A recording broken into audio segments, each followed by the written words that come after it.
లోకములోనే జీవిస్తుంటున్నాడు మనిషి. ఆయన పుట్టక మునుపు దేవునికి దూరమై జీవిస్తుంటున్నాడు మనిషి.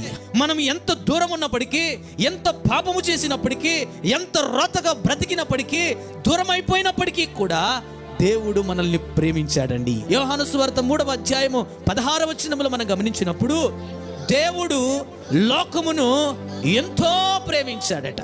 చూడండి, మనము దేవునికి దూరంగా ఉన్నా, పాపములో ఉన్నా, శాపములో ఉన్నా, రోత బ్రతుకు జీవిస్తుంటున్నా, ఏ అర్హత లేని జీవితాన్ని జీవిస్తుంటున్నప్పటికీ కూడా దేవుడు మనల్ని ప్రేమించాడండి. హల్లెలూయా.